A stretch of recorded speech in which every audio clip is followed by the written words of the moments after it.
sasabihin sa akin? Yung lalaking kinukwento ko sa'yo, isa pala siyang albularyo. Naku po! Kung minamalas ka nga naman, oh! Danica, huwag kang sumama sa kanya, pakiusap. Patawarin mo ako, Cielo. Dahil sa akin ay nangyari sa'yo yan. Kayo ng apo mo at iba pang mga kasama mo ay hindi na makakalabas dito. Ha, sakto! Dahil gagawin namin kayong handa sa aming pagtitipon!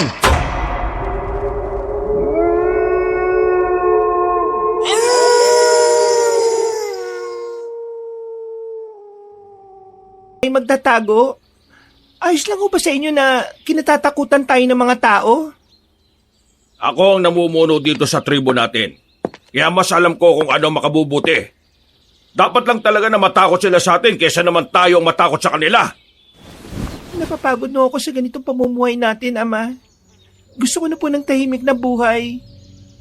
Pwede naman tayong...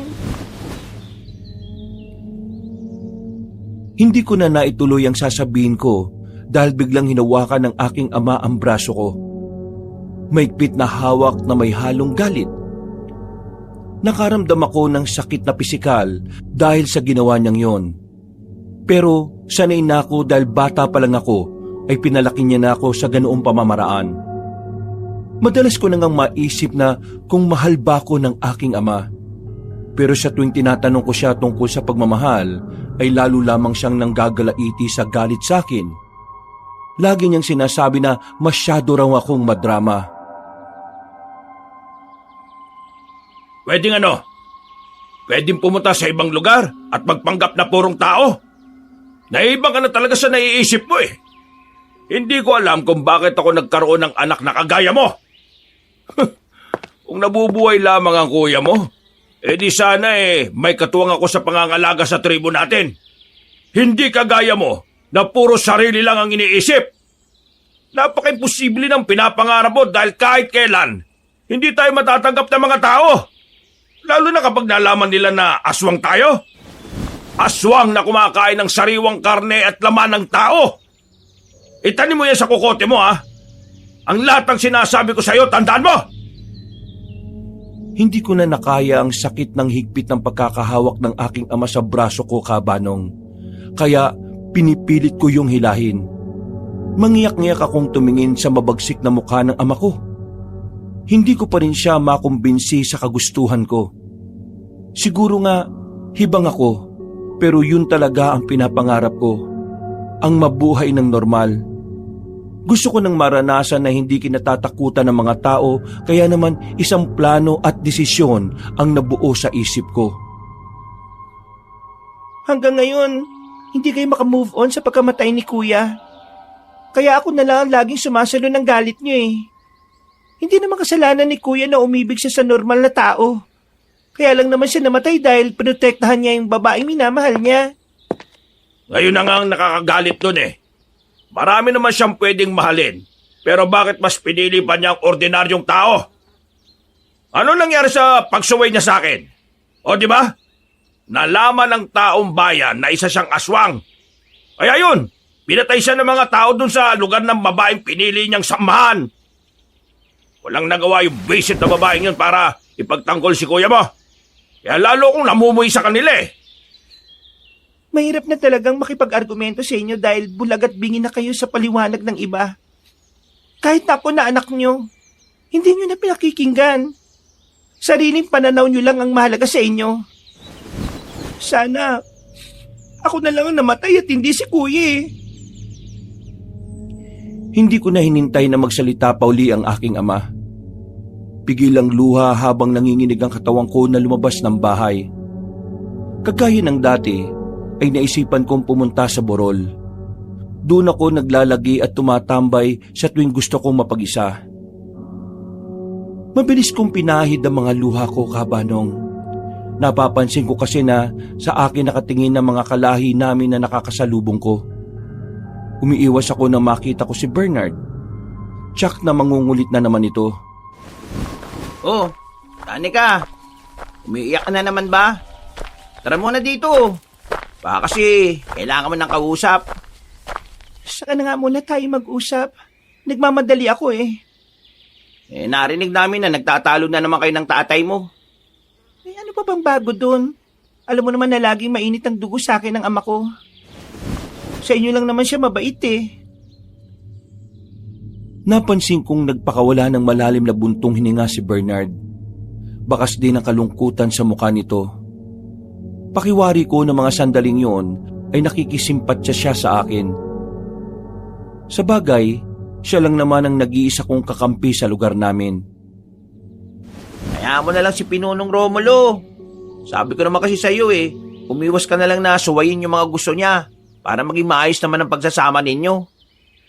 Hindi na siguro magiging maayos, Bernard. Lalo na't hindi pa rin siya nakaka-move on sa pagkamatay ng kuya ko. Habang pinaglalabanan kong kagustuhan ko sa kanya, lalo lamang siyang nanggagalaiti sa akin. Sobrang galit niya sa mga tao Parang hindi na niya kaya magpatawad.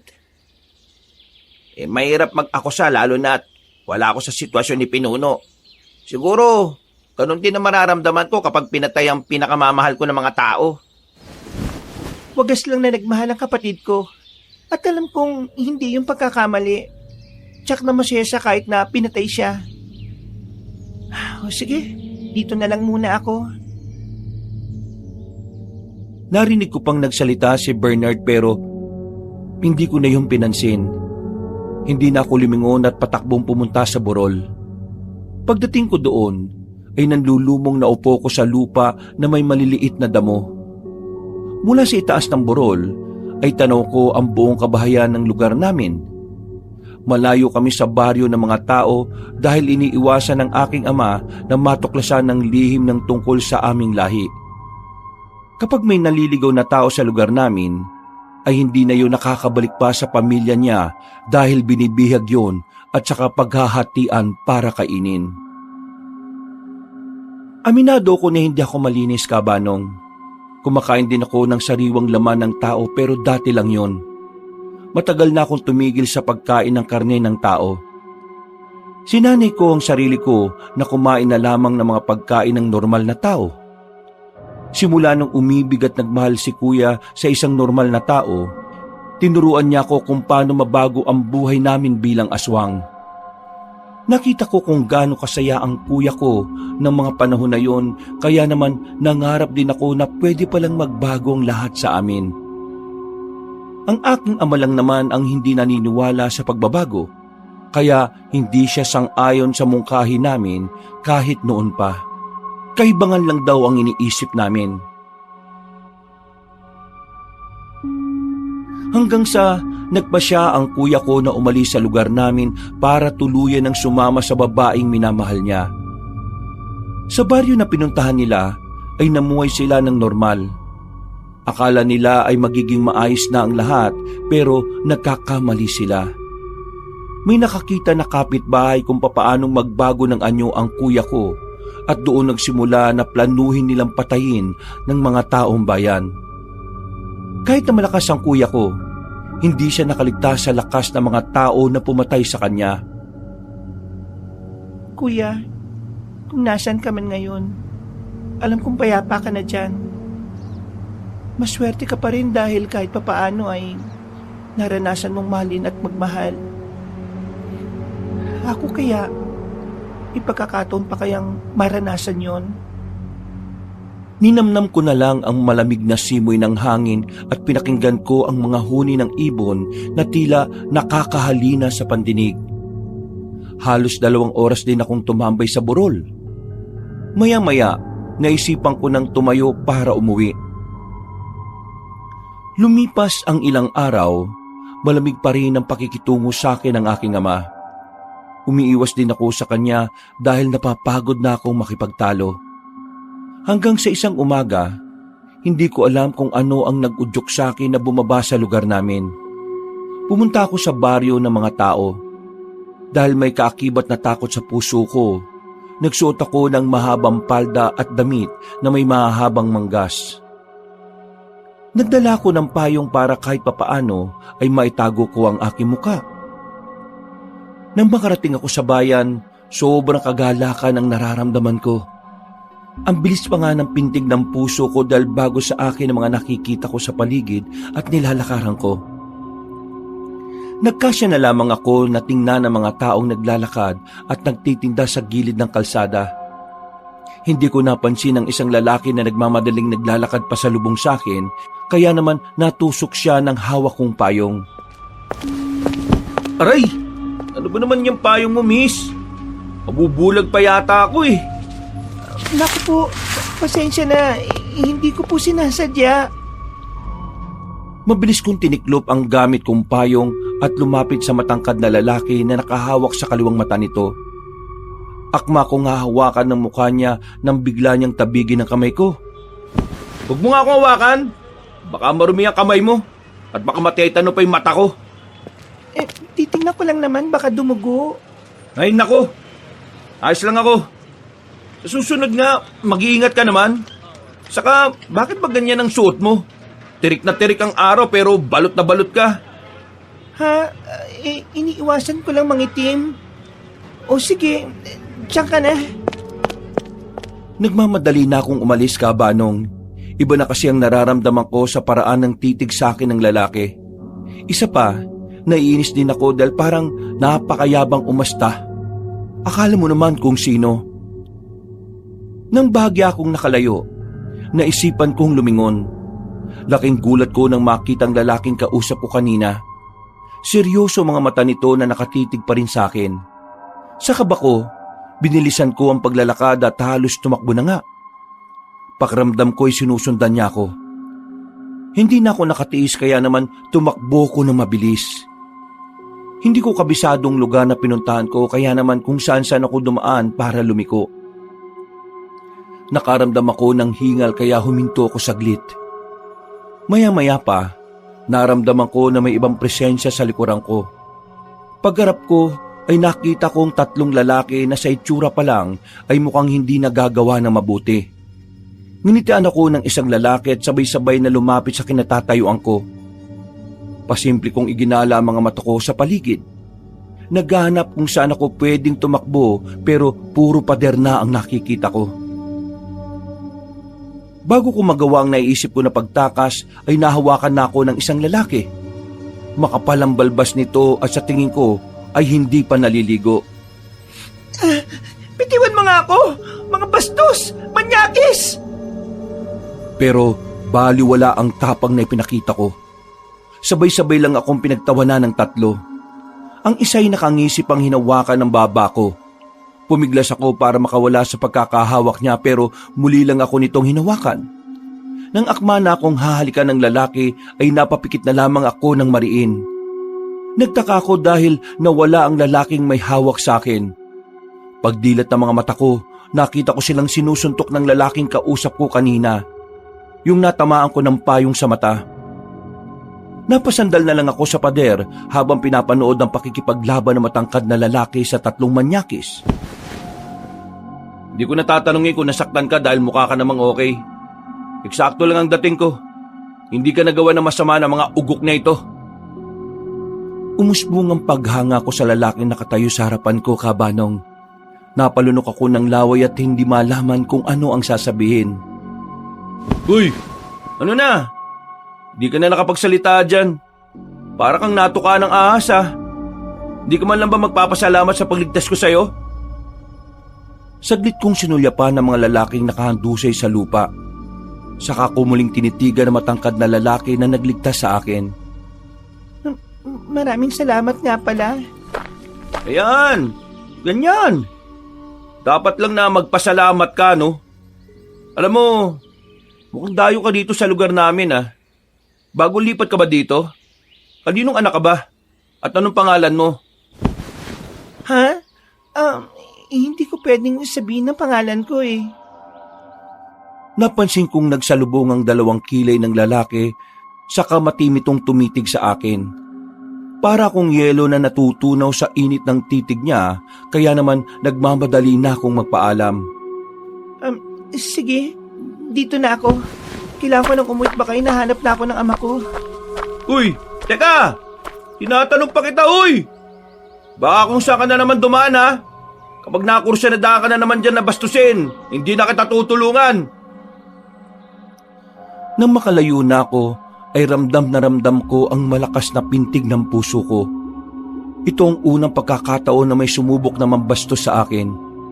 Bigla ko tuloy na isip na mukhang hindi nga ligtas na makisalamuha sa mga normal na tao. Nang makauwi ako sa aming bahay, ay hindi ako nakaligtas sa mapanuring mata at pang-amoy ng aking ama. Alam yata nito kung saan ako nagpunta.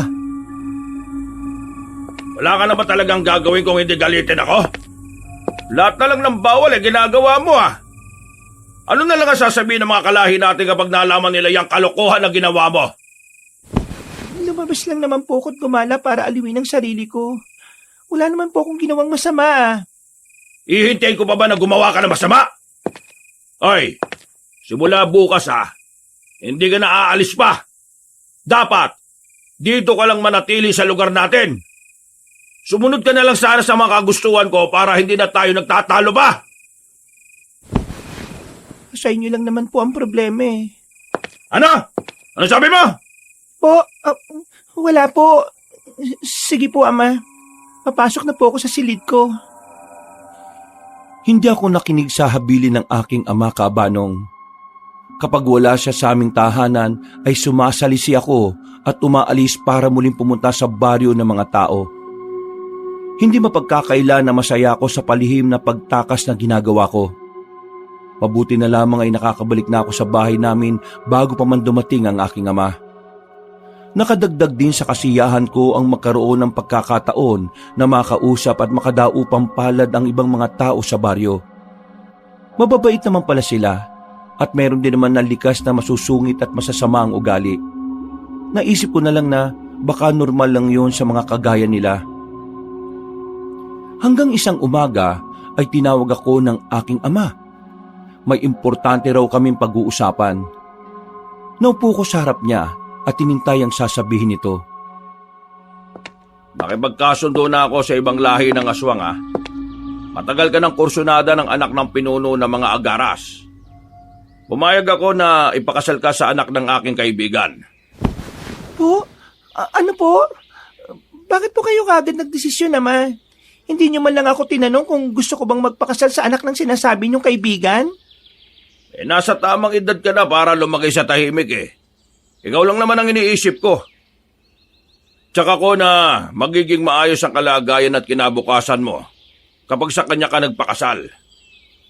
Hindi po ako papayag, Ama. Ako pong mamimili kung sino ang pakakasalan at makakasama ko habang buhay. Wala po kayong karapatan na diktahan ako. Luba talaga matigas ang ulo mo Kapakanan mo lamang ang iniisip ko. Ayaw ko lang na kung kani-kanino ka lang magpakasal. Maluktot po talagang isip niyo, Ama. Ikinukulong niyo na nga ako dito tapos ngayon, kayo na magdidesisyon kung paano ang gagawin ko sa buhay ko. Ayaw at sa gusto mo, ay wala ka na magagawa. Itatakda na namin kung kailan kayo ay kakasal. Hindi ko nakayanan ng bigat na nararamdaman ng puso ko, Kabanong. Magkahalong galit, hinanakit, sakit at pagkamuhi sa aking ama. Bago pa tuluyang tumulo ang luha ko, ay nagmamadali na akong tumayo at saka pumasok sa aking silid. Padapa akong nahiga at isinubsob sa una ng muka ko at doon ako umiyak na parang wala ng bukas.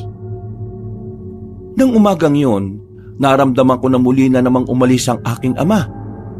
Dahan-dahan akong tumayo para silipin sana siya. Naabutan ko siyang nasa labas na ng aming bahay at nakikipag-usap sa ibang mga katribo namin. Sa wari ko ay nagpapaalam siya sa mga yon kung saan pupunta. Nang tuluyan siyang makaalis, dali-dali naman akong naligo. Habang wala siya, ay naisipan kong muling mamasyal sa baryo ng mga tao. Habang naglalakad sa kalsada sa baryo ay nakakita ako ng mga nagtitinda ng pagkain. Maraming bumibili kaya naman nakuha nito ang atensyon ko. Bumili ako ng suman at mga kakanin at habang naglalakad ay kinakain ko ito. Panay pa ang nguya ko nang bigla akong matigilan. Nakita kong isang matanda na nakaupo sa gilid ng kalsada. Tingin ko ay may kapansanan na matanda dahil nakita ko ang saklay na nasa tabi nito.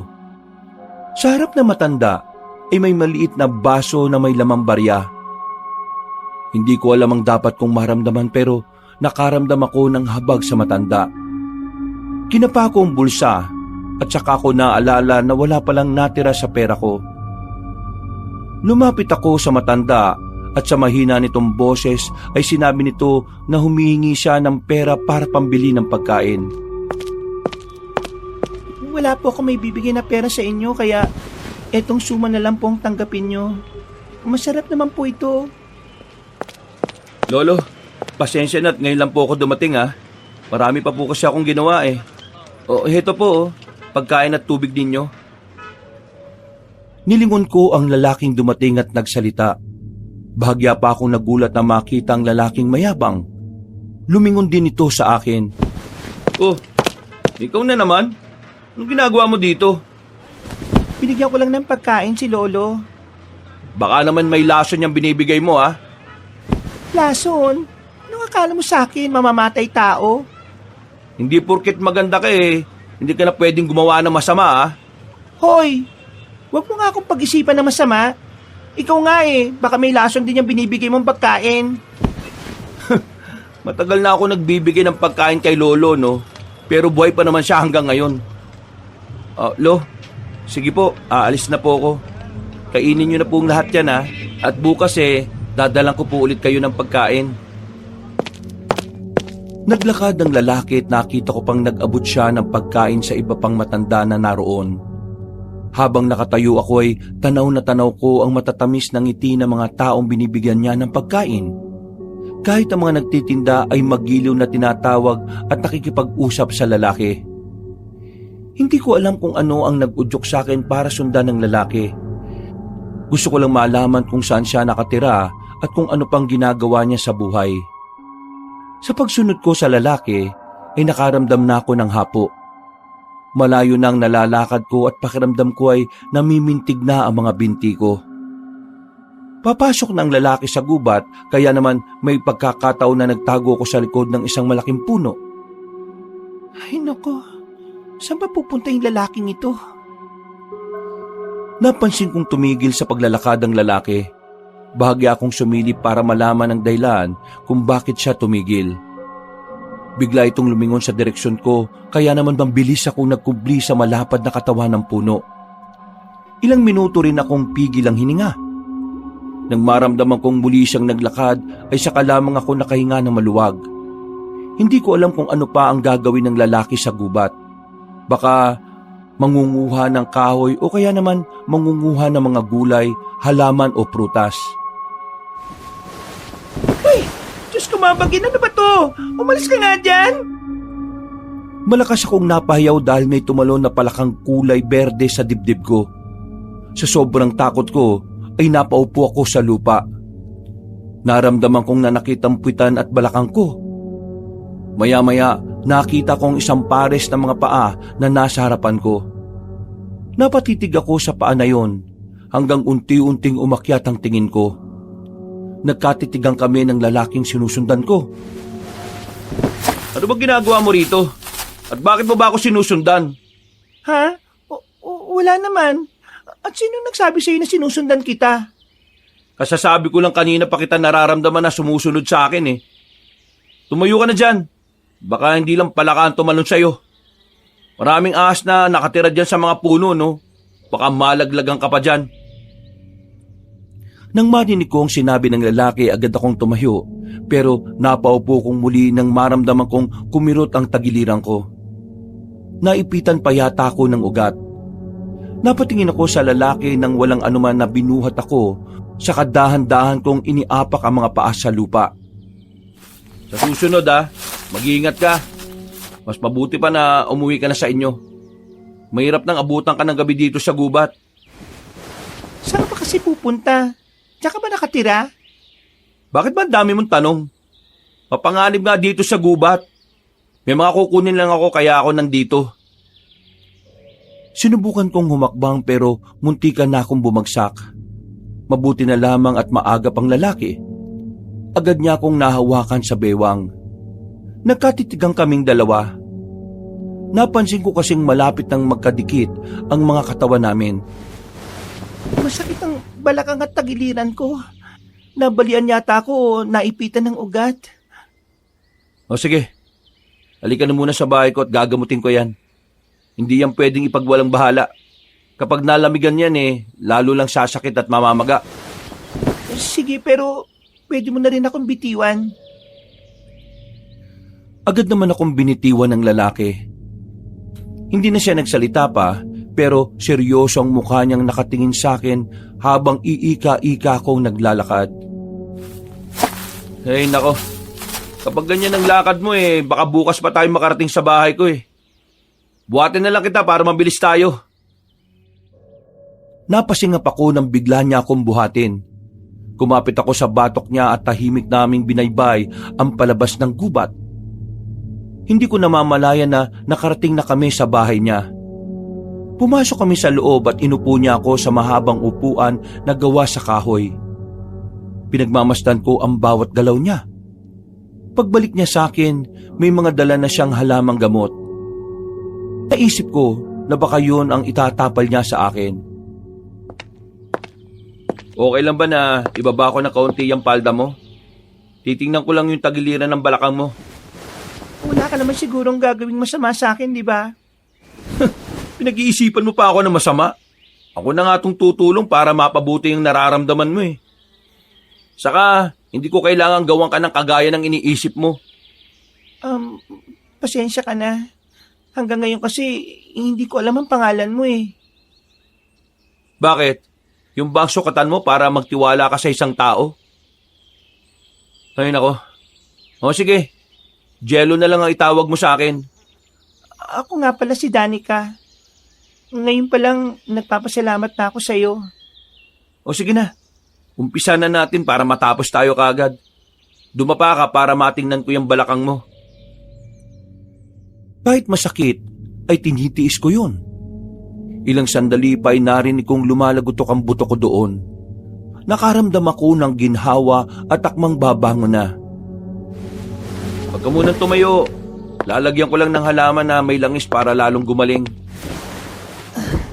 Pasensya ka na talaga, Jello. Kung naistorbo kita.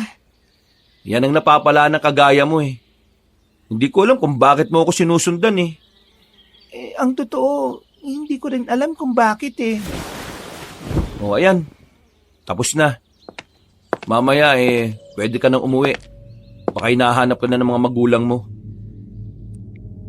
Dahan-dahan akong bumangon at naupo. Hindi ako nakaimik sa sinabi ni Jello. Nagkasya na lamang ako na tinitingnan ang bawat ginagawa niya. Sino kasama mo dito sa bahay? Wala. Ako lang mag-isa ang nakatira dito. Wala ka pang asawa at anak? May nakikita ka ba? Anong ginagawa mo sa buhay? Wala. Pwede ba yon? Wala? Pwede bang tigilan mo na yung pagtatanong mo? Sige na, uwi ka na nga. Mag-iingat ka lang At baka kung ano na naman ang mangyari sa'yo. Ang sungit mo naman. Pero, masalamat na rin ako dahil tinulungan mo ako. Ako lang ang may kakayahan na gamutin ka. Ako yata ang pinakamagaling na... Oo na. Magyayabang ka na naman Sige na, uwi na ako. Wala na akong nagawa ng tabuyin ako ni Jello. Laking pasalamat ko na lang dahil bumuti ang pakiramdam ko. Bago pa magdilim, nakabalik na ako sa aming tribo. Pagbukas ko ng pinto, imutik pa akong mapasigaw sa gulat dahil ang aking ama ang nabungaran kong nakatayo doon. Ano? Saan ka galing? Bakit ngayon ka lang umuwi? Namasyal lang po ako. Nainip na po kasi ako Itinapat mo ba talaga sa pag-alis ko kanina? Hindi ba sinabi ko na iwasan mo muna ang lumabas? Pasensya na po kayo sa ginawa kong pagsuway, Ama. Nagulat naman si Romulo sa mababang tono ng anak. Nawala ang inis niya at saka ito pinapasok. Kumain na po ba kayo? Kumusta po ang lakad nyo kanina? Hindi pa ako kumakain pero busog pa naman ako. Dahil kumain ako doon sa pinuntahan kong handaan kanina. Tungkol naman sa lakad ko ayos naman. Ikaw, kumain ka na ba? May mga uwi akong pagkain dyan. Kumain ka na muna. Maraming salamat po, Ama. Sige po, magpapahinga po muna ako. Mamaya kakainin ko po yung mga dala niyong pagkain. Maluwang ang pagkakangiti ng aking ama ng mga sandaling yon, Kabanong. Siguro ay natutuwa siya dahil maayos ang pakikitungo ko sa kanya. Nagkunwari lang akong mabait dahil kung patuloy ako makikipagtalo sa kanya ay baka lalo lamang niya akong higpitan. Sa totoo lang, ay labis akong nasisiyahan sa ginagawa kong paggala sa baryo ng mga tao. Idagdag pa sa isipin ko ang kagustuhang mamuhay roon kasama ang mga normal na tao. Kahit na magulo, ay ayos lang sa akin para maranasan ko naman ang makihalubilo at anong pakiramdam ang makasalamuha sila. Habang nakaiga ako'y hindi ko maiwasang mapangiti nang maalala ko ang mayabang na magsalitang si Jello. Kahit nahambog ito, ay nararamdaman kong malaki ang puso niya para sa mga tao. Kinabukasan ng umaga, pagkagising ko'y maganda ang pakiramdam ko. Lumabas ako sa aming bahay nang nakangiti at yun naman ang agad na napansin ni Bernard. Uy, parang nananaginip ka pa yata ah. Matulog ka kaya muna ulit. Gising na ako, no? Masaya lang ang umaga ko. Mukhang masaya ka dahil nagkaayos na kayo ni Pinuno. Isa na rin yon, pero mas masaya ako dahil may bago akong nakilala. O sino naman yun? Sikreto lang. Baka ipagkalat mo eh. Sus, ano naman ang mapapala ko kung ipagkakalat ko yung sikreto mo? Magkaibigan tayo, di ba? Wala ka bang tiwala sa akin? Ako lang naman ang napagsasabihan mo ng lahat eh. Sa bagay, tama ka naman. Ganito kasi. Pumunta ako sa baryo ng mga tao at may nakilala nga akong lalaki doon. Mayabang nga lang pero mabait naman. Nako naman, baka malaman niya ni Pinuno ha. Tsak na magagalit na naman yun sa'yo. Alam ko magagalit siya kaya nga sabi ko, di ba? Sikreto nga lang. Malalaman niya yan kapag sinabi mo dahil ikaw lang naman ang pinagsabihan ko eh. Ay nako, ikaw talagang babae ka oh. Ano ba pumasok dyan sa utak mo para gawin yan? Yung totoo, gusto ko lang naman makasalamuha sila para malaman ko kung totoo ba yung sinasabi ni Ama na masasamang tao sila. O ano naman ba ang tingin mo? Para rin naman silang tayo eh. May mabubuti at may masasama. Kung gusto mong malaman, bumaba ka rin sa baryo nila. Ay nako, ayoko, mahirap na no. Baka maengganyo pa ako dun.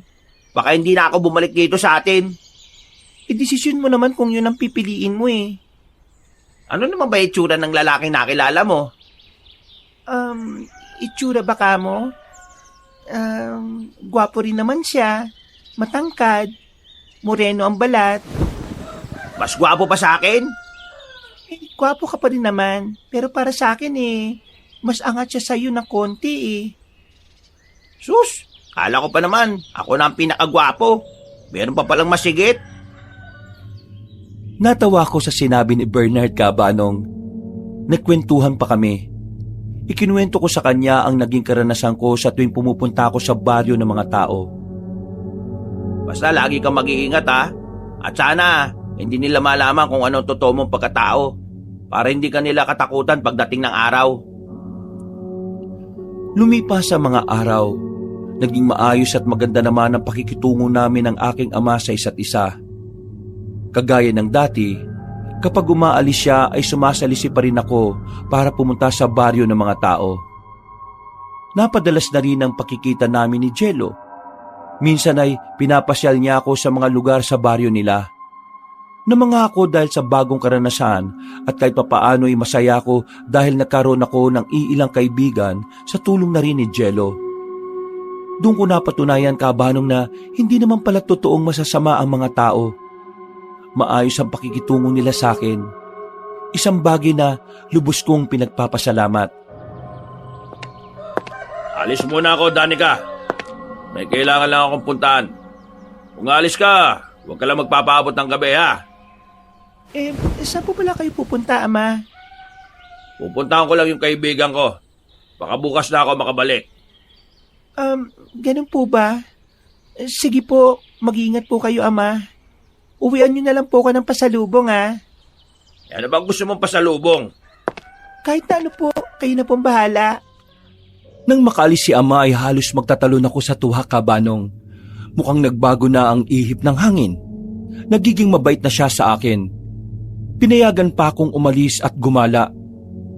Dali-dali akong naligo at nagbihis.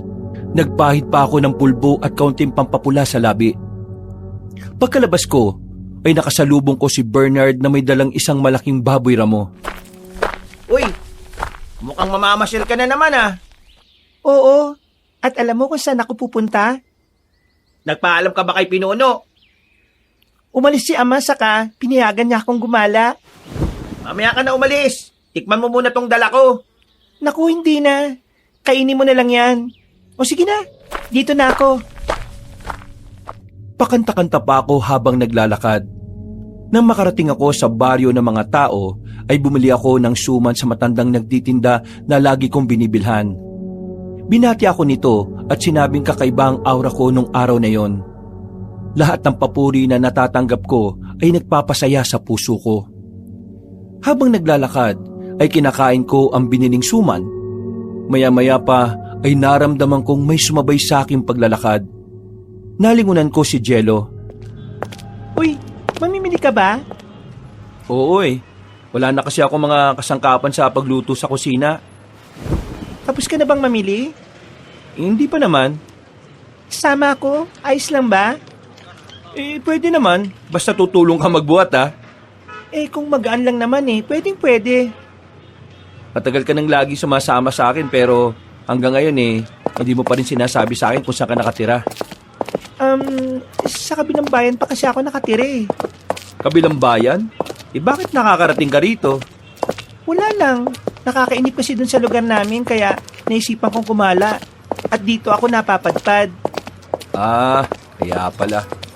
Siguro, puro pangit ang nakatira dun sa baryo ninyo, no? Uy, hindi naman. Marami ring magaganda at gwapo sa amin. Huwag ka na nga maraming tinatanong dyan. Mamili na lang tayo. Namili na nga kami at nang matapos ay pilit kong kinukuha ang ibang mga pinamili ni Jello pero ayaw nitong ibigay ang mga dala nito sa akin. Seryoso ang mukha nito habang naglalakad kami. Pagdating sa bahay niya ay nadatnan namin sa labas ang isang matandang lalaki. Agad na nagmano si Jello sa nasabing matanda. Nakatingin na matanda sa akin kaya naman ginaya ko ang ginawa niya. Nagmano rin ako sa matanda.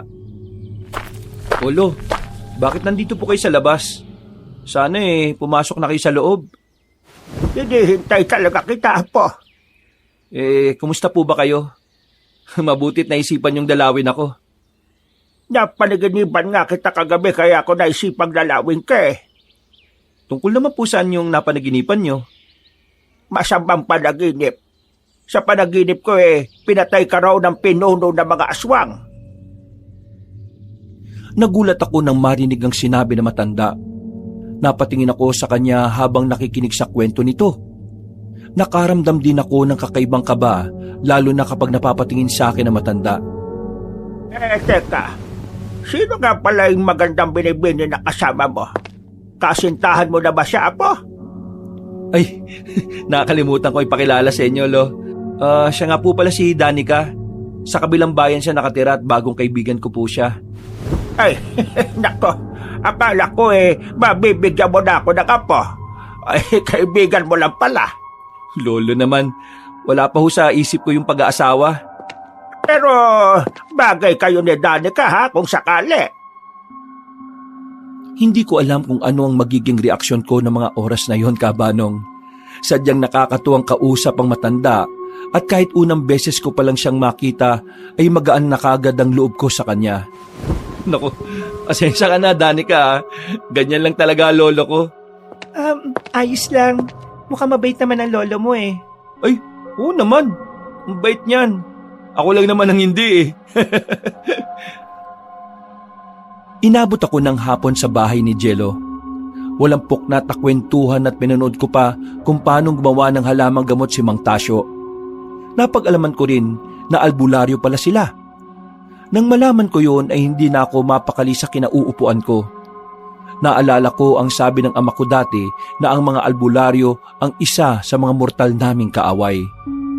Sa loob-loob ko, wala namang masama kung makikipagkaibigan ako sa isang albularyo kagaya ni Jello. Hindi ko naman sasabihin sa kanya ang tungkol sa tunay kong pagkatao para wala kaming maging problema. May sasabihin sana ako sa iyo, Apo. Pwede ba kitang makausap lang tayong dalawa lang? Oo naman, Lo. Bakit? Tungkol ba saan yung pag-uusapan natin? May kakaiba lang akong napapansin dyan sa bisita mo. Nararamdaman mo ba ang nararamdaman ko sa kanya? Opo, Lo. Alam ko naman pero wag na lang natin banggitin sa kanya. Baka may sarili siyang dahilan. Ay sa bagay, tama ka, Apo. Basta, ikaw nang bahala sa kanya, ha? At lagi ka lang mag-iingat. Nang hapong yon, ay nagpaalam na si Mang Tasyo na umuwi. Sumabay na rin ako na nagpaalam kay Jello. Habang sabay kaming naglalakad na matanda, ay bigla na lamang itong tumigil sa paglalakad. Magtatanong sana ako kung bakit siya tumigil pero sinenyasan lang niya ako na huwag maingay. Kagaya ng matanda, ay nakiramdam ako sa paligid. Maya-maya pa ay may tumalon mula sa kung saan. Inibabawan ng isang nilalang ang matanda. Nakita kong nanggaling yon sa ilalim ng lupa. Isang abwak ang sumugod sa matanda. Sumigaw ako ng malakas para humingi ng tulong dahil nakikita ko na parang nahihirapan si Lolo Tasyo sa kalaban nito. Mabilis na papasok ang abwak sa lupa at saka ito muling lalabas at susulpot para muling sumugod. Ilang sandali pa ay nakita kong dumating si Jello. May hawak itong espada. Nakaramdam ako ng kaba na makita ang espadang yon. Nararamdaman kong malakas ang enerhiya na nanggagaling doon. Walang inaksayang pagkakataon si Jello. Tinulungan nito ang matanda at sinabing siya na ang bahalang umarap sa abwak ng aswang.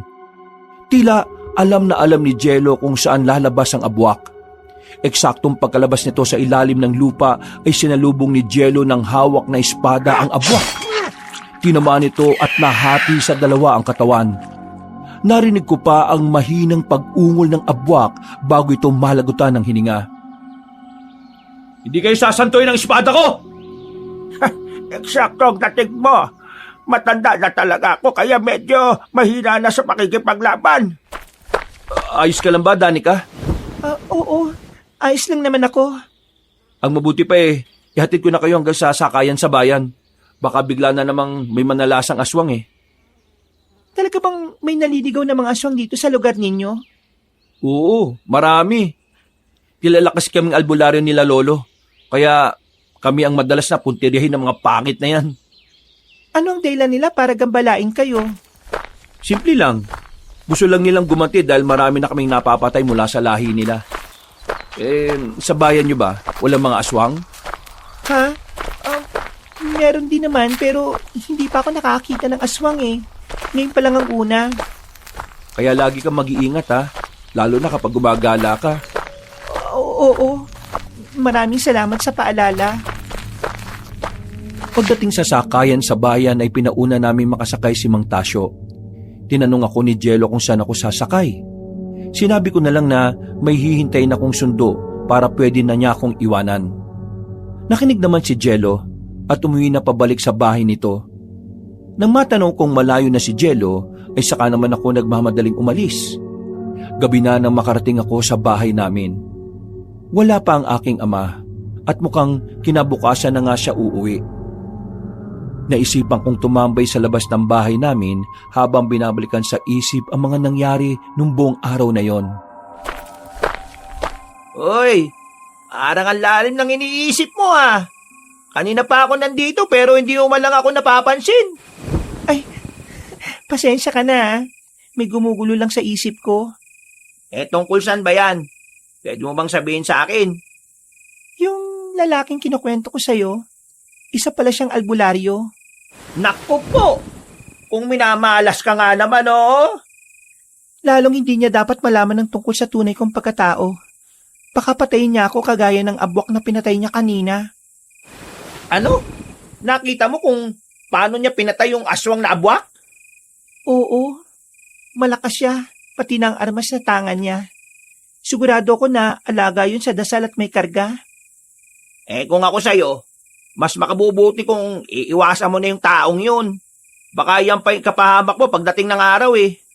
Hindi mo naman siguro nakakalimutan yung tungkol sa sinapit ng kuya mo. Hindi ko nakakalimutan hanggang ngayon. Yun nga ang dahilan kaya labis ang galit ni Ama sa mga tao.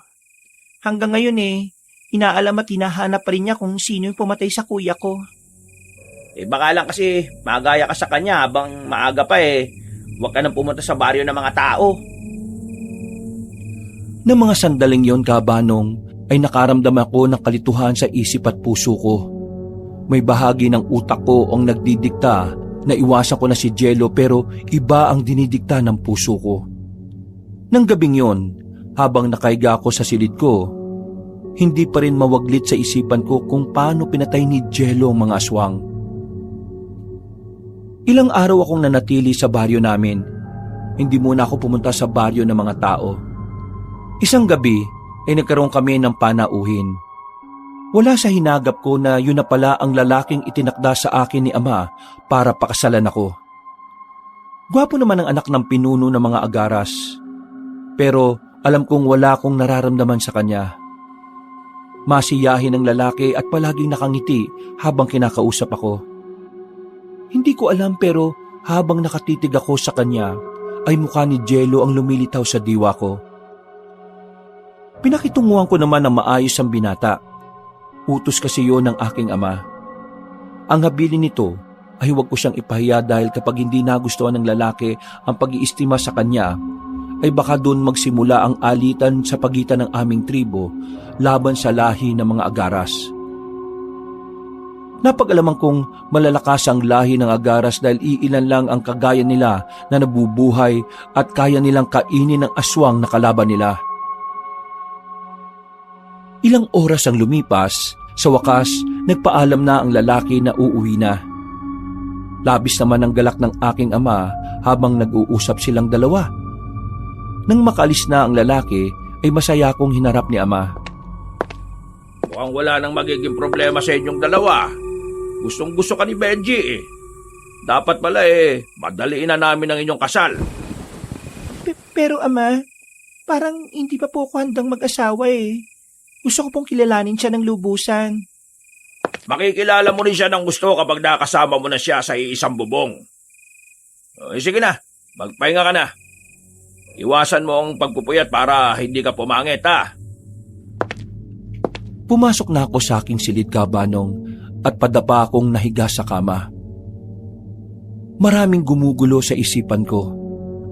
Hindi ko alam kung paano kong kukumbinsihin ng ama ko na huwag munang magpakasal kay Benji. Bigla na naman pumasok sa utak ko ang kuya ko. Naalala niya na hinabilin niya sa akin dati noong nabubuhay pa siya na huwag akong papayag na magpakasal at makipagkasundo sa lalaking hindi ko naman mahal. Sa pagkakaalala sa namayapa akong kapatid, ay hindi ko napigilang tumulo ang luha ko. Sana lang ay may lakas ako ng loob para suwayin ang kagustuhan ng aming ama. Para makaramdam ng saya, ay muli akong bumaba sa baryo ng mga tao. Dahil malalim ang iniisip ko, hindi ko kagad napansin si Jello na sinabayan ako sa paglalakad. Oh, baka malunod ka niyan ha? Ha? Bakit naman ako malulunod? Yang lalim kasi ng iniisip mo Wala lang to. Matagal kitang hindi nakita ha? Naging abala ka siguro. May mga inasikaso lang ako sa bahay namin. Saan ka pala pupunta ngayon? Pupuntahan sana kita sa bahay mo Oo, sige. Sakto. Magluluto ako ngayon. Sabay ka na namin kumain. Pagdating namin sa bahay ni Jello, ay naabutan namin ng iilang tao na naroon. Tinanong agad ni Jello kung ano ang sadya nila. Sumagot naman agad ang mga tao na kailangan nila ng tulong ng lalaki dahil may gumagambala sa kanilang aswang tuwing hating gabi. Matama naman akong nakikinig sa mga kwento ng mga tao. Sige, ako nang bahala sa mga aswang na yan. Magsiuwi na muna kayo at mamayang gabi bukas ng gabi lalabanan ko sila.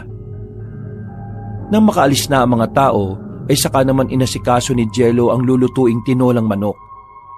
Wala akong imik nun. Gusto ko sana magtanong sa kanya tungkol sa mga aswang na nilalabanan nito. Pero natakot ako na baka makahalata ito na isa akong kaaway niya. Nagkasya na lamang akong tingnan ang ginagawa ni Jello. Pagkatapos namin kumain, ay inilabas ni Jello ang lahat ng armas na ginagamit niya sa pakikipaglaban. Hindi ako makalapit sa mga armas na yon dahil nararamdaman ko ang kakaibang lakas na nagmumula roon. Bago maramdaman nito na isa akong aswang, nasa teritoryo pa naman niya ako, kaya walang kahirap-hirap niya ako mapapatay kung sakali. Jello, may tanong ako. Hindi ka ba nakakaramdam ng takot sa tuwing nakikipaglaban ka sa mga aswang? Ha? Hindi. Dapat nga sila matakot sa akin dahil hindi sila sasantuhin ng espada ko. Saan mo pala nakuha yung mga sandata na yan? Eto, nagmula pa ito sa kanununuan namin. Ipinamana kay Lolo tapos ngayon, ipinamana niya sa akin. Kung sakaling magkakaanak ako, siya naman na magmamana nito kung sakali. Anak? Pangarap mo magkaanak? Oo naman. Lahat naman ng tao yun ang pinapangarap. Bakit ikaw? Wala ka pa bang anak? Malamang wala pa. Wala nga akong asawa Paano naman ako magkakaanak saka wala pa sa isip ko yan? Baka hindi ko lang siya makayanang alagaan Hindi naman biro kasi ang bumuo ng pamilya. Oo. Tama ka naman. Kaya dapat handa ka na kung sakaling bubuo ka ng pamilya. Dugo, pawis, luha, emosyonal at mentalidad ang kailangan mong ialay sa kanila Hapon na magpaalam akong uuwi na. Habang naglalakad ako palabas ng gubat ay napansin kong biglang dumilim ang langit. Narinig ko ang malakas na kulog kaya lalo kong nagmadaling maglakad. Ilang saglit pa ay may sumulpot na isang nilalang sa harapan ko. Napatigil ako sa kinatatayuan ko. Nakangisi ang isang bangkilan habang nakatitig sa akin. Naging alerto ang mga mata at pakiramdam ko. Alam ng bangkilan na nasa harapan ko na isa rin akong aswang, kaya tinanong niya ako kung ano ang ginagawa ko sa bahay ng isang albularyo. Kung ganun ay kanina pa siya nagmamasid sa akin. Ano bang pakailan mo kung anong ginagawa ko sa bahay ng albularyo? Kinabahan ako nang muling sumagot ang bangkilan at nagwika na baka raw malaman ng ama ko ang aking ginagawa. Naningkita mga mata ko sa galit kaya naman wala akong ibang pagpipilian kundi sugurin at labanan ng ibang lahi ng aswang. Kapag nagkataon ay magkakaroon pa ako ng malaking problema kapag nalaman ng aking ama ang pagpunta ko sa baryo ng mga tao, lalo na sa bahay ng isang albularyo. Hindi nagtagal ay bumuhos ang malakas na ulan kasabay ng kulog at kidlat. Humanda ako sa pakikipaglaban sa bangkilan na nakangisi sa akin.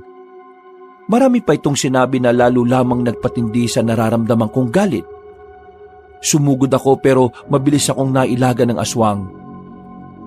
Humagikik pa ito habang nasa ere. Muli na sana akong susugod pero naunahan ako ng bangkilan. Kinalmot niya ako sa dibdib. Nakaiwas naman ako kaya ang suot kong damit ang nahagip na mga kuko niya. Napayuko ako para tingnan ang napunit kong damit sa bandang dibdib. Lumabas ang kalahati ng dibdib ko at nanlilisik ang mga mata na sumugod sa aswang. Hindi ko alam ang nangyari. Bigla na lamang may dumaan sa likod ko na parang hangin sa bilis. Nakita ko na lang na iba na ang katunggali ng bangkilan. Kagaya ng unang nasaksihan ko, agad na napatay ni Jello ang aswang. Gamit ang espada nito na napugot ang ulo ng aswang. Walang buhay na bumagsak sa lupa ang aswang. Nung lumapit sa akin si Jello, ay kinumusta nito kung ayos lang ba ang kalagayan ko. Oo, ayos lang naman ako. Mabuti na lang at naramdaman kong may nangyayaring panganib sa paligid. Basang-basa ka at nasira pa damit mo. Halika muna sa bahay para makapagpalit ka. Walang imik na sumunod ako kay Jello, Kabanong. Pagdating sa bahay niya ay kumuha siya ng tuwalya at pinuna sa buhok. Nakatingin naman ako sa mukha niya habang inaasikaso niya ako. Pagkatapos mo magpalit ng damit uminom ka muna ng mainit na kape para mainitan ka. Hindi pa rin ako umiimik at nanatiling nakatitig lamang kay Jello. Hindi ko mapigilan ang sarili ko at bigla ko nalang niyakap ang lalaki. Ramdam ko ang pagkagulat sa reaksyon ni Jello pero unti-unting naramdaman ko na gumanti siya ng yakap sa akin. Huwag ka na matakot. Pinatay ko na yung aswang na sumugod sa iyo kanina. Walang mangyayari masama sa iyo hanggat nakatayo at malakas ako. Hindi ako sumagot. Niluwagan ko ang pagkakayapos kay Jello at saka ko siya hinalikan sa labi. Hindi ko alam kung anong nag-udyok sa akin gawin yun, Kabanong. Nung unay, nakaramdam din ng pagkalito si Jello hanggang sa gumanti na rin siya ng halik. Nang gabing yon, ay may nangyari sa amin. Yun ang una kong karanasan at hindi ko naman pinagsisihan. Kinabukasan, nang makauwi ako sa amin, ang seryoso at pigil na galit ng aking ama ang sumalubong sa akin ng umagang yon. Isang sampal ang iginawad niya sa akin. Natulala ako at hindi kagad nakakilos dahil sa sakit na natamo ko. Ipinatong ko ang kanang kamay sa pisngi kong nasaktan. Saan ka ba galing ha? At ngayon ka lang umuwi? Alam mo bang sobra ako nag-alala sa'yo? Wala pa kagabi? Halos baliktarin ko na itong buong lugar natin para mahanap ka Nagpunta pa kami sa gubat at baka naroon ka pero hindi ka namin nakita. Ngayon, maming ka. Saan ka nagaling? Pumunta po ako sa isang kaibigan, Ama. Kaibigan? Sinong kaibigan yan? At saan nakatira?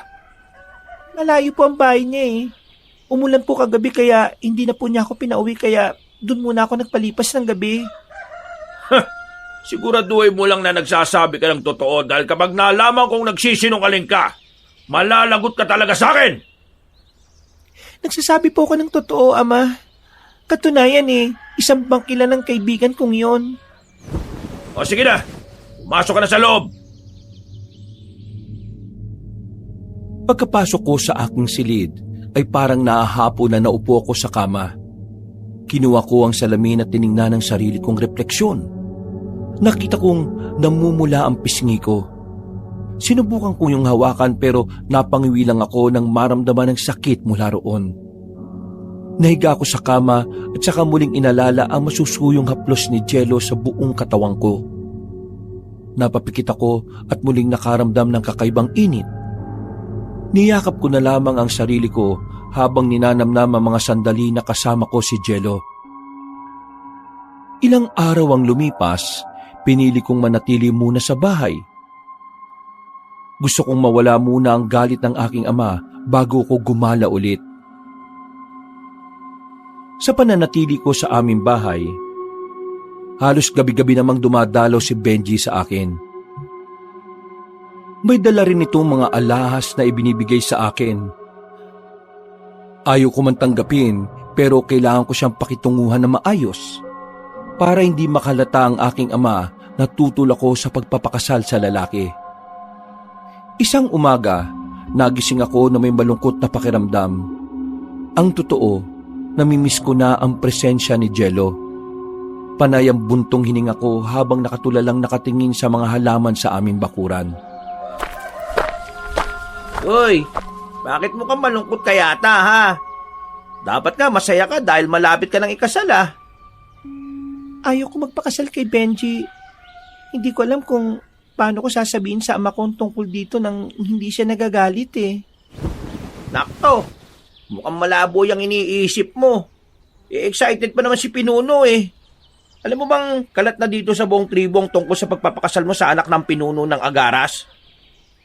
Ibang mahal ko at hindi ako magpapakasal sa hindi ko mahal at wala akong nararamdaman. May mahal ka ng iba? Sino naman yan? Si Jello. Yung lalaking kinukwento ko sa'yo. Nakto! Sa tao ka pa talaga umibig? Paano kapag nalaman niya ni Pinuno? Hindi niya malalaman hanggat walang nagsasabi. Ganito, may plano ko. tatakas ako dito sa atin. At baka hindi na ako bumalik pa. Magtatago ka? Saan ka naman pupunta? Sa baryo ng mga tao. Yun na lang ang naisip kong pwedeng puntahan. Nako, ako kinakabahan dyan sa plano mo eh. Imposibleng hindi ka hanapin ng ama mo kung sakali. Yun nga lang nakaraang gabi, halos umagahin na kami sa paghahanap sa'yo. Kasama ka ba ni Ama nung gabing hinahanap niya ako? Oo naman, galit na galit nga siya eh. Halos lahat ng makita at makasalubong niyang mga aswang tinatanong niya na baka nakita ka nila.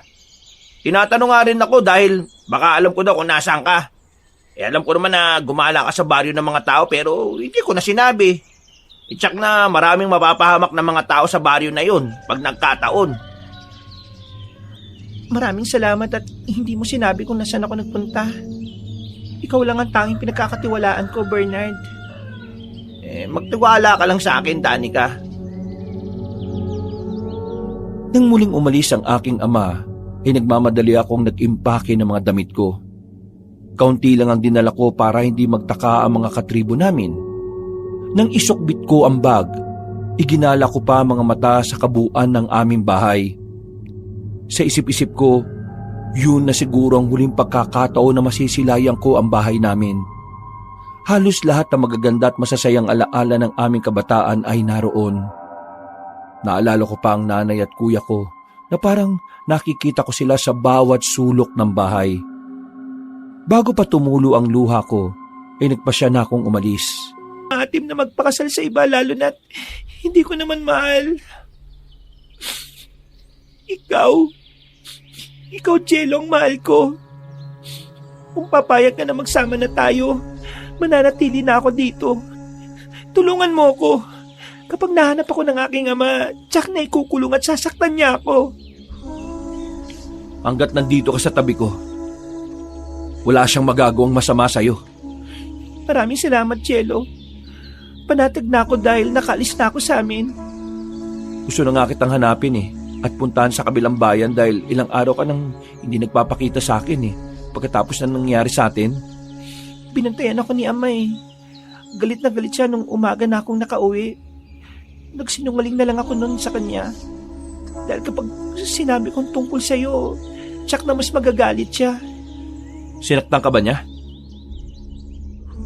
Marahang tango lang ang tanging naisagot ko kay Jello Cabanong. Ikinuwento ko kung paano kong sinaktan ng aking ama at kitang-kita ko matinding galit sa kanyang mga mata. Napansin ko rin na gumalaw ang panga niya na parang nagtitimpi. Hinaplos niya ang pisngi ko saka mabining hinagkan. Napakapit naman ako sa ginawa niya. Ilang sandali pa ay nagyakap na kami habang pinagsasaluan ng init ng aming mga halik. Isa-isa nang nahubad ang aming saplot at doon sa mahabang upuan ay muli niya akong inangkin. Naging masaya ako sa piling ni Jello Cabanong. Masayang pakiramdam na hiniling ko na sana ay wala ng katapusan. Sa paglipas ng bawat araw ay lalo kong nararamdaman ng sobrang pagmamahal ko sa kanya. Ganon din si Jello. Inaalagaan at inaasikaso niya ako lagi. Unti-unti ay natutunan ko kung paanong mamuhay na parang normal na tao. Marami siyang itinuro sa akin na agad ko namang natutunan. Habang kasama ko siya, ay hindi ko na iniisip ang aking ama at kung ano ang maaaring mangyari sa mga susunod pang bukas at araw. Ang importante ay masaya kami sa piling ng isa't isa. Halos nasuyod na ni Romulo ang lahat ng kagubatan na naiisip na maaaring puntahan ng kanyang anak na si Danica. Pero ganun pa man ay bigo pa rin siyang mahanap ito. Hindi pwedeng malaman ng pinuno ng mga agaras na lumayas ang anak niya. Hindi pwedeng hindi matuloy ang kasal dahil tsak na pagmumulan nyo ng gera laban sa tribo nila. Nang mapagod sa paghahanap, ay sa kanya nakita ang matalik na kaibigan ng anak na si Bernard. Agad niya itong ipinahuli at ikinulong para tanungin kung nasan si Danica. Wala akong alam, pinuno. Maniwala po kayo sa akin. Hindi ko po alam kung nasan si Danica. Imposible hindi mo alam kung nasaan siya. Alam kong pinagtatakpan mo siya. Kaya kung ayaw mo masaktan, ha? Sabihin at aminin mo sa akin kung saan lupalop nagpuntangan ako. Nagsasabi po ako ng totoo, Pinuno. Wala naman po siyang sinabi sa akin kung saan siya pupunta nung araw na umalis siya eh. Sinungaling! At dahil dyan, ay makakatikim ka ng parusa! Sinenyasan ni Romulo ang 3 aswang na latiguhin ng lalaki. Agad namang sumunod ang 3 at malakas na hinagupit sa likod at buong katawan ang kaawa-awang si Bernard. Iyak, impit, ungol at pagmamakaawa na lang ang tanging nagawa ng lalaki habang si Romulo ay naging bingi sa pakiusap ng binatang kalahi. Huwag niyo siyang titigilan hanggat hindi niya sinasabi kung nasaan si Danica. Pinuno, parang awa niyo na po. Itigil niyo na po ang pagpaparusa sa akin. Masakit na po eh. Mukha, saka nagmamadaling naglakad paalis. Ako naman, natulo sa kinatatayuan ko. Litong-lito ang isipan ko ng mga sandaling yon, Kabanong. Nakaramdam ako ng galit sa aking sarili dahil sa mga araw na nagpapakasaya ko sa piling ni Jello ay may isang inosenteng nilalang na naghihirap ng dahil sa akin. Naisip ko, siguro nga, kapakanan ko lang ang iniisip ko. Ang importante lang sa akin ay ang makalaya sa aking ama at mapuna ng kaligayahan na matagal ko nang minimiti. Oh, mahal, Danica. Bakit ang tahimik mo yata? Kanina lang ang saya-saya mo nung papunta sa palengke. Hindi ako nag-abalang lingunin si Jello. Nanatili akong tahimik habang nakatingin sa nilalakaran namin. Danica, mahal. Doon lamang ako tumingin kay Jello. Seryoso ang mukha nito habang nakatitig sa akin. May iniisip lang ako, mahal. Pwede ko bang malaman kung ano yung iniisip mo? Bigla ko lang naisip ang ama ko. Bigla ko lang naisip na kung hinahanap ba niya ako. Gusto mo na bang umuwi sa inyo? Ayoko. Kapag umuwi ako sa amin, baka hindi na ako makabalik pa sa iyo. At yun ang ayaw kong mangyari. Ama mo pa rin naman siya, kaya normal lang na mag-alala ka sa kanya. Tsaka ko na hinahanap ka rin niya. Hindi naman matitiis ng magulang ang mga anak nila eh. Gusto ko pa sanang sumagot pero mas pinili kong manahimik na lang at kimkimin ang nasa loob ko, Kabanong. Hindi ko na lang masabi na iba ang aking ama. Hindi lang maiintindihan ni Jello kahit na ipaliwanag ko pa sa kanya. Puno pa rin ng agam-agam ang aking puso at isipan. Hindi ako mapakali lalo na kapag naiisip ko si Bernard. Isang hapon, makulimlim ang kalangitan, naglilipara ng maraming ibon. Naisip ko agad na baka may paparating na unos o malakas na ulan. Ilang sandali pa ay maririnig na ang kulog at gumuguhit na ang kidlat sa langit. Inaya ako ni Jello na uminom ng kape. Pumayag naman ako kaya naupo ko sa upuan sa harap ng lamesa. Nasa ganun kaming tagpo nang bigla na lamang bumukas ng malakas ang pinto ng bahay. Gulat kaming napatingin sa mga nilalang na walang habas na pumasok sa loob. Nakita ko ang aking ama at agad nitong hinawakan ng aking braso. Wala sa hinagap na napatayo ako. Sunod naman na pumasok ang 5 aswang na mga katribo namin. Nakipaglaban sila kay Jello para hindi ito maging hadlang sa pagbawi sa akin ng aking ama. Dahil hindi handa ay natalo si Jello sa pakikipaglaban. Hindi niya nakuha ang armas niya kaya pinagtulungan siya ng mga aswang na kasama ni ama. Nagkalat ang dugo sa bibig ni Jello. Puro rin siya kalmot at galo sa katawan at braso. Kahit nangihina ay pinilit nitong gumapang palapit sa akin. Hindi mo siya makukuha. Babawiin ko ang anak ko. Sa ayon sa gusto mo. Hindi ikaw nararapat sa kanya. Danica, huwag kang sumama sa kanya, pakiusap. Patawarin mo ako, Jello. Dahil sa akin ay nangyari sa iyo yan. Para sabihin ko sa iyo, lalaki, Baka hindi mo pa lubusang kilala ang anak ko. Hindi mo siya kauri. Hindi siya tao kagaya mo dahil isa siyang aswang at ako ang pinuno sa aming tribo. Pasalamat ka na lang at yan lang ang natamo mo. Kung ako lang ang masusunod, gusto kitang patayin. Ama, awa mo na. Huwag mo na siyang patayin. Sasama ako sa inyo kung yan ang gusto mo. Huwag mo lang siyang sasaktan. Huwag mo lang siyang papatayin. Pinoprotektahan mo pa ang lalaking yan. Kung hindi naging matigas ang ulo mo, hindi sana mangyayari ang lahat ng ito. Marami nang nadamay ng dahil sa pagsuway mo sa akin eh. Tara na! Umalis na tayo! Ipinapangako ko, Danica. Babawiin kita. Hahanapin kita kay isang panig ng mundo. Napahiyaw ako ng malakas kabanong ng isang malupit na sipa sa muka ang ibinigay ng isang aswang kay Jello. Wala itong malay na bumagsak sa sahig. Wala akong nagawa ng oras na yon kundi humagulgol at umiyak dahil sa nakikitang kaawa-awang kalagayan ng lalaking minamahal ko. Nang kalad ka rin ako ni Ama, ay sumunod na lang ako kahit na ayaw kong lisanin ang baryo ng mga tao. Nang makarating na kami sa aming tribo, itinulak ako ni Ama sa loob ng kulungan. Mabilis akong tumayo at nagmakaawa na palabasin ako pero walang emosyon ang mukha niyang tumitig sa akin, saka walang salitang umalis. Ama, palabasin niyo ako rito. Halos mapaos ako sa kakasigaw pero parang bingi si Ama na hindi ako pinansin. Tigmak ang luha na napaupo na lamang ako sa sahig habang mahinang sumisigaw. Tigilan mo na kakasigaw mo dahil wala kang mapapala.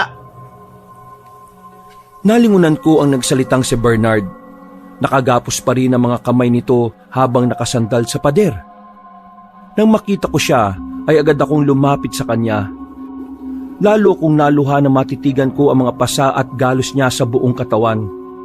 Hindi rin nakaligtas sa akin ang mga latay niya sa likod, hita at braso. Patawarin mo ako, Bernard. Nang dahil sa akin ay nangyari sa iyo to. Walang may kagustuhan sa nangyari na to sa akin.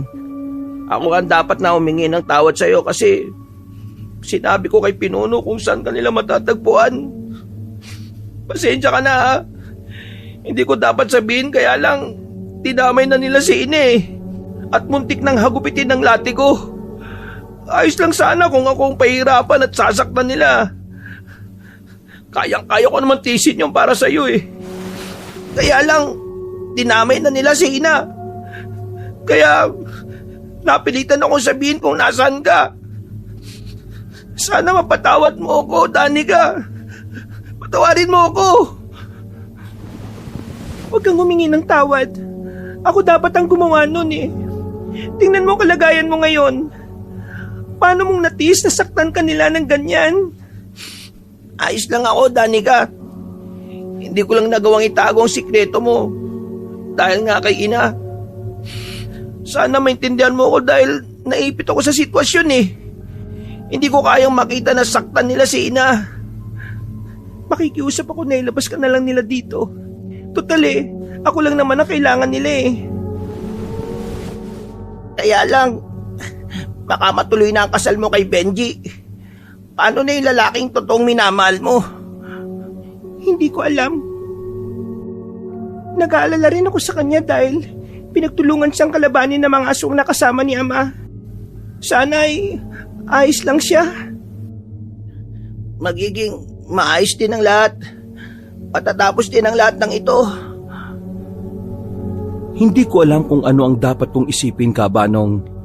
Hindi pa rin maampat ang pagtulo ng luha ko. Tahimik na lamang akong naupo at niyakap ang dalawang tuhod ko at saka tahimik na umiyak. Iniyakan ko ang nangyari ng araw na yon.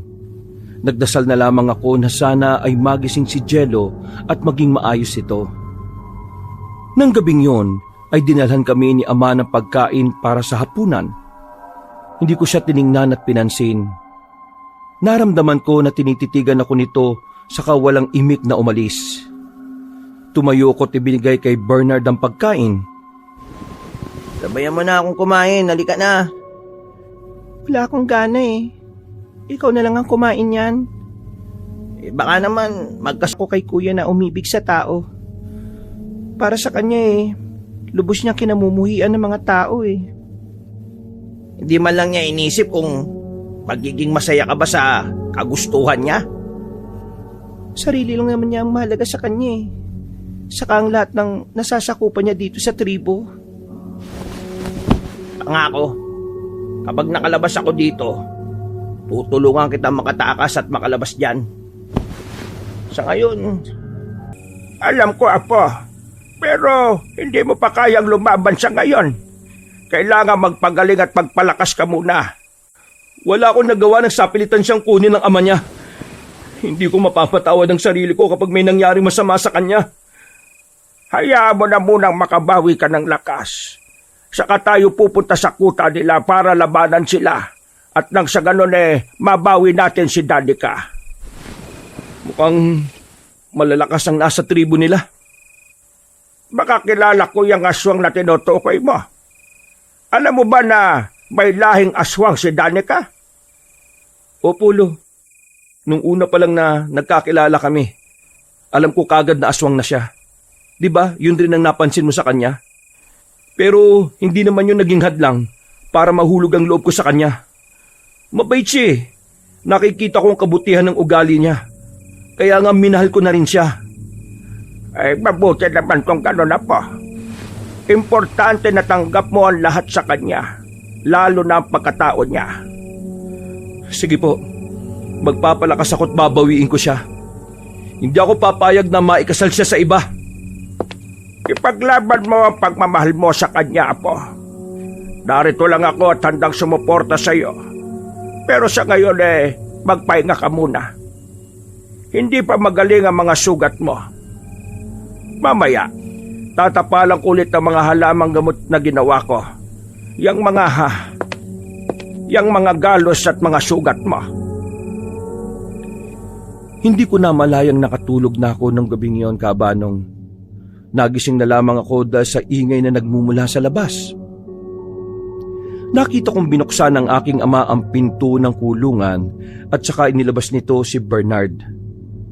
Bago tuluyang lumabas ang lalaki ay may awa sa mga mata nito na nakalingon sa akin. Marahan akong tumango sa kaibigan ko na parang sinasabi ko na masaya ko dahil sa wakas ay makakalaya na siya mula sa pagkakabilanggo. Nono, ano po si Danica? Hindi niyo pa po ba siya palalabasin? Hindi pa. Hanggat hindi niya nalalaman at tinaamin ang pagkakamaling ginawa niya. Hindi ko kamalian na magmahal, Ama. Matututunan mo ring mahalin si Benji. Dapat ngayon pa lang pinag-aaralan mo na ang bagay na yan. Kahit kailan, hindi naman nadidiktahan ng puso. At anong gusto mo mangyari? Ang matulad ka sa kapatid mo na pinatay ng mga taong bayan? Lahat naman ang nabubuhay sa mundong ito may likas na kasamaang taglay. Bakit hindi niyo na lang ako payagan na malayang mamili ng taong mamahalin at makakasama ko sa buhay? Dahil mas alam ko kung ano makabubuti sa'yo. Bakit ba lagi niyo na lang sinusaway ang kagustuhan ko? Kung tutusin kapakanan at kabutihan niyo lang naman ang iniisip ko. Ama, buksan mo po ang isipan mo sa mga positibong bagay. Kung kinakailangan ko lumuhod sa inyo ay gagawin ko para pumayag lamang kayo sa aking kagustuhan. Naibang ka na ba talaga? Kahit anong sabihin at pagmamakaawang gawin mo, ay hindi pa rin ako papayag sa gusto mo. Lumabas na si ama kasama si Bernard. Tumakbo pa ako para muling makiusap sa aking ama pero bingi na ito sa pakiusap ko. Naiwan akong nag-iisa sa loob ng kulungan. Nakita ko pa ang ibang mga katribo namin na nakatingin sa akin. Iba-iba ang ekspresyong nakita ko sa mga mukha nila. Merong naaawa sa akin at meron ding may bahid ng inis at galit na parabang may malaki akong kasalanang nagawa sa kanila. Pumunta ako sa sulok at sumiksik doon para lamang muling lumuha ng tahimik. Gustong-gusto kong sumigaw na malakas at magwala, pero naisip ko na wala rin namang mangyayari kahit na gawin ko yon. Kinagabihan ay muli na naman akong binisita ni Benji. Malapad ang pagkakangiti nito at ibinalita sa akin na nalalapit na ang araw ng aming pag-iisang dibdib. Kahit na magpakasal ako sa iyo, pero itong tatandaan mo, kahit kailan ay hindi mo makakamit ang pagmamahal ko dahil iisang lalaki lang ang patuloy kong mamahalin. Nabura naman ang ngiti ni Benji sa kaseryosong tumingin sa akin. Ang sabi nito ay wala naman siyang pakialam kahit hindi ko siya mahalin. Ang importante ay masunod niya ang kagustuhan ng aming ama. Ngumisi pa ito bago nagpaalam na umalis. Nagpupuyos naman ang kalooban ko sa galit, Kabanong. Para kumalma ay inisip ko na lang ang gwapong mukha ni Jello at sinariwa ko sa isip kung paano kaming nagkakilala. Ilang araw pa akong nanatili sa loob ng kulungan. Yun na lang ang naging karamay ko sa malungkot na araw at gabi. Lagi naman akong dinadalaw ni Bernard.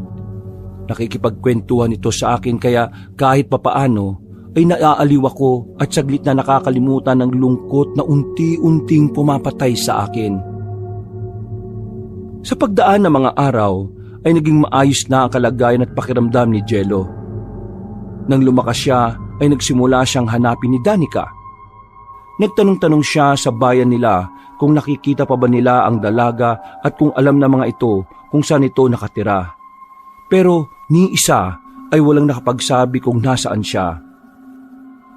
Ilang araw na nagtiyagang hanapin ni Jello ang babaeng minamahal pero bigo siya sa tuwing uuwi sa kanyang bahay. Lalo lamang siyang nilalamon ng kalungkutan sa tuwing naaalala ang masayang mukha nito. Naiisip din niya kung kumusta na ba ang lagay nito. Hindi sumuko si Jello na suyurin ng lahat ng gubat at kabundukan hanggang isang araw ay nakasalubong niya ang isang aswang habang naglalakad. Naramdaman agad niya na uminit ang medalyon na nasa liig niya, kaya alam niya na may kalaban sa paligid. Hinawakan niya kagad ang espada at saka nakiramdam sa paligid. Maya-maya pa ay biglang may sumugod sa kanya. Kinapitan siya nito sa likod habang matinis na tumatawa. Pinilit niyang hawakan ang kamay nito na nakakapit sa kanya. Nang mahawakan niya ang aswang, ay sa kanya ito ibinalibag palayo. Nakatayo naman ang aswang na may maliliit na pares ng pakpak na parang sa paniki. Tamang-tama, baka ikaw na yung makakatulong sa akin para mahanap ko ang tribo nila Danica. Sumagot ang aswang na wala siyang mapapala dahil hindi nito sasabihin kung saan naninirahan ang pinuno ng kanilang tribo. Humanda sa pagsugod ang aswang. Lumipad pa ito sa ere saka mabilis na kakalmutin sana sa likod si Jello. Pero dahil handa na ang lalaki, kaya naman agad niyang binunot ang espada at saka hinati ang katawan ng aswang. Nahati yun sa dalawa at sabay na nahulog sa lupa. Nakita niyang bahagya pang gumalaw ang nahating katawan nito. Kaya naman muling inundayan ng espada ang kampo ng dilim. Naging 4 na tuloy ang katawan niya. Binitbit yun ni Jello saka muling naglakad. Nakarating siya sa isang liblib na lugar. Sa unang tingin pa lang niya, ay alam niya na yun na ang lugar na hinahanap niya. Umiilaw at nagiinit ang medalyong nasa liig niya. Nagmanman pa siya sa buong paligid. Nagbabaka sakali na makita niya si Danica. Ilang oras pa ang pinalipas niya, may mga iilan siyang aswang na nakitang naglalakad, pero pinili niyang huwag magpakita. Sa isip niya ay may tamang araw at oras para doon. Bago tuluyang lisanin ng lugar, ay isinabit pa niya sa sanga ng puno ang hati-hating katawan ng aswang. Kinabukasan ay nakakagulo sa tribo nila Romulo. Nakaramdam ng takot ang mga aswang na nakatira roon na makita nila ang wala ng buhay na katawan ng isa nilang kalahi. Huwag kayong matakot! Dahil kung tao man ang may gawa nito, magbabayad siya ng malaki sa pagpatay niya sa isang kalahi natin! Tingin niyo po ba, tao may gawa niyan? Sino pa ba ang pwedeng gumawa niyan? Tao lang naman ang mortal nating kaaway. Mukhang napasok tayo ng mga taong labas eh. Kailangan natin mag-ingat. Alam na po ba ni Danica ang tungkol dito? Hindi ko alam kung may nakapagsabi na sa kanya. Hanggang kailan niyo po ba siya balak ikulong? Baka pwede niyo na po siyang pakawalan. Natitiyak naman akong hindi na siya tatakas pa eh. Mahirap na magtiwala at maging kampante. Pakakawalan ko lang siya kapag dumating na ang takdang araw ng kasal nila ni Benji. Ayaw kong mapayat magalit sa akin ang pinuno ng Agaras. Malaking problema yun kapag nagkataon. Nakita kong nagkakagulo ang mga katribo namin. Nagtatakbuhan ang mga yon at hindi ko alam kung saan sila patungo. Hindi ako nakatiis kaya tinawag ko ang isang aswang na nakita ko sa labas. Tinanong ko kung ano ang nangyayari at parang balisa sila. Sumagot ang babae na may pinatay na isang kalahi namin at isinabit daw ito sa sanga ng puno sa balwarte namin. Nung tinanong ko kung alam ba nila kung sino ang may gawa nun, ay sumagot din ito na baka tao raw ang pumatay sa aswang na kalahi namin. Nang marinig ko yun ay tila nabuhayan ako ng loob. Umaasa ako na baka si Jello ang gumawa nun at natuntunan niya ang lugar namin. Sa sulok ng puso ko ay nakaramdam din ako ng takot at pangamba para sa kaligtasan ng lalaki. Nagdarasal na lamang ako na sana ay kung anuman ang binabalak nito ay wala naman dito sanang mangyaring masama. Natigil ako sa malalim na pag-iisip nang dumating si Bernard. Ibinalita rin nito ang tungkol sa nangyari pati na ang mga naging pag-uusap nila ng aking ama. Alam kong si Jello may gawa nun. Huwag ka na lamang sana maingay, Bernard. Kung ganon eh, tama nga ang hinala ni Pinuno na tao nga ang pumatay sa isang kalahi natin. Pwede bang makiusap ako sa'yo? Ano naman ipapakiusap mo? Basta siguraduhin mo lang na hindi na ako mapapahamak dyan, ha? Hindi ka mapapahamak kung mag-iingat ka. Gusto kong pumunta ka sa balwarte natin at hintayin mo kung sakaling darating si Jello. Sabi mo sa kanya kung nasaan ako at tulungan mo rin siya para makalabas na ako dito. Ay nako, mukhang pahirap at delikado yung pinagagawa mo sa akin. Paano kapag natakot siya sa akin at gawan ako na masama? Baka magaya ko dun sa hati-hati ng katawan. Kaya nga kailangan mo siyang makausap para ipaliwanag sa kanya na hindi ka naman masama para hindi ka niya saktan. Sabi mong kaibigan mo ko. Kailan ko ba siya abangan? Subukan mong pumuslit mamayang gabi. Magtago ka lang para walang ibang makakita sa'yo. Ay nako, sige, gagawin ko. Alang-alang sa kaligayahan mo. Gusto ko rin na maging malaya ka na sa bilangguang yan. Maraming salamat, Bernard, ha. Tatanawin kong utang na loob to habang nabubuhay ako. Nang sumapit ang gabi, ay pasimpleng pumunta sa balwarte si Bernard. Nagtago siya sa mga halaman na naroon habang nakikiramdam sa paligid. Nakita pa niya ang ibang aswang na kalahi na nagmula galing sa gubat. Naisip niya na baka naghahanap sila ng makakain. Inabot na siya ng hating gabi pero bigo siyang makita ang lalaki kaya naman nagpasya na siyang umalis at umuwi na muna. Pinunta niya sa kulungan si Danica para magsabi ng balita. Pasensya ka na, Danica. Pero hindi dumating si Jello eh.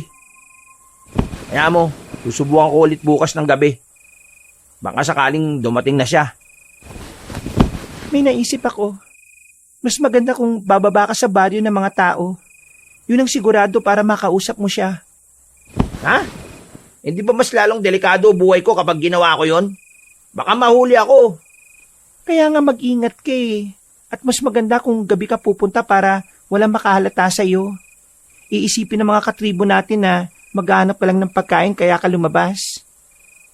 O sige, payag na ako. Bukas na lang natin ng umaga pag-usapan yan. Matulog at magpahinga ka na.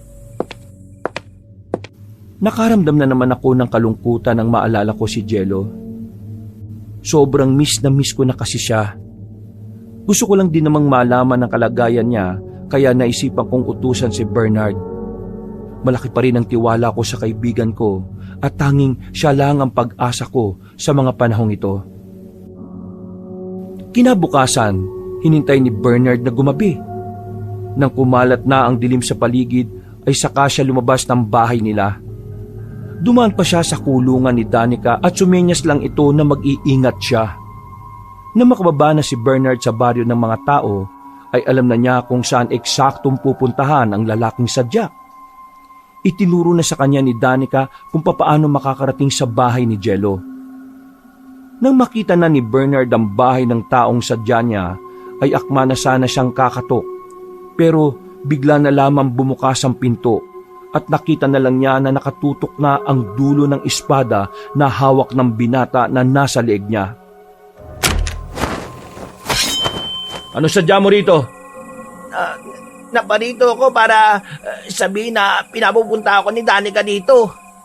Si Danica? Kumusta na siya? Maayos ba ang kalagayan niya? Oo, maayos naman ang lagay niya kahit nakakulong siya. Ikaw pa rin ang iniisip niya kung ayos ka lang ba, pero sa nakikita ko maayos at malakas ka naman. Pasensya ka na sa karahasan ko Nag-iingat lamang ako ngayon Hindi ko nahahayaan na maulit ang nangyari nung nakaraan.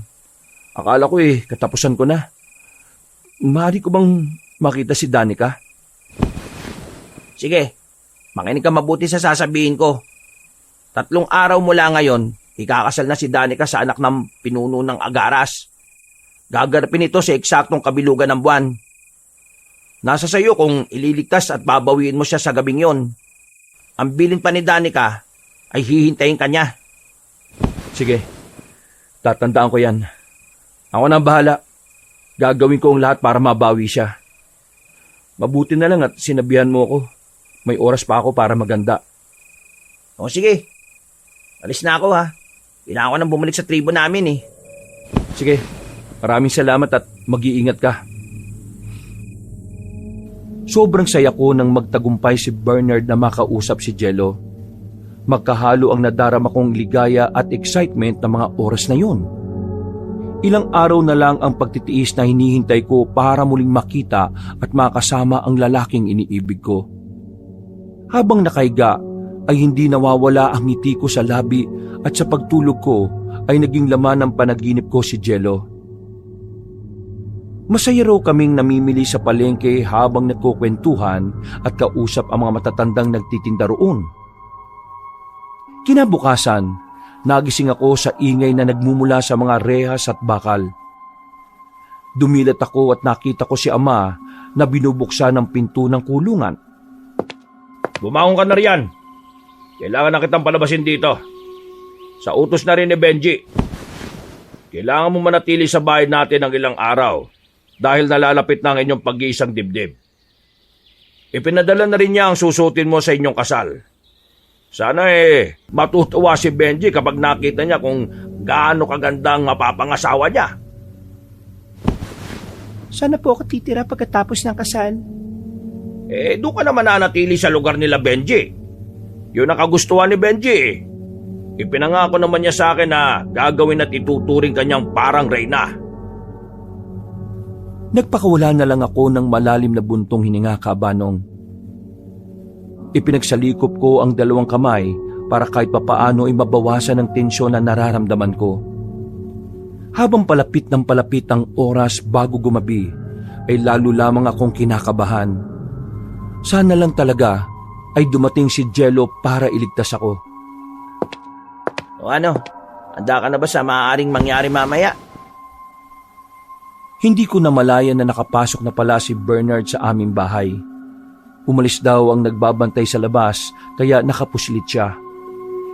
Kinakabahan na ako na may halong takot. Paano kung hindi dumating si Jello? Alam ko darating siya. Kaya kung ako sa'yo, ipanatag mo na yung kalooban mo. Maraming salamat talaga, Bernard.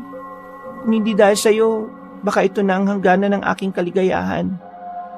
Hindi ko pa rin maisip na si Benji ang makakasama ko Isipin ko pa lang na hahawakan, hahaplusin o hahalikan niya ako.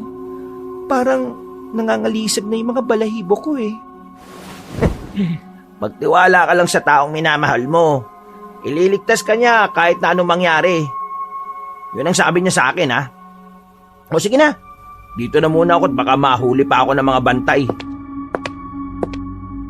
Sumapit na ang gabi, Kabanong. Sumibol na ang bilog na buwan. Pumasok si Ama sa aking kwarto para sabihin na nariyan na ang buong angkan nila Benji kasama ang iba pang mga bisita. Alam kong tutol pa rin sa loob mo na magpakasal kay Benji.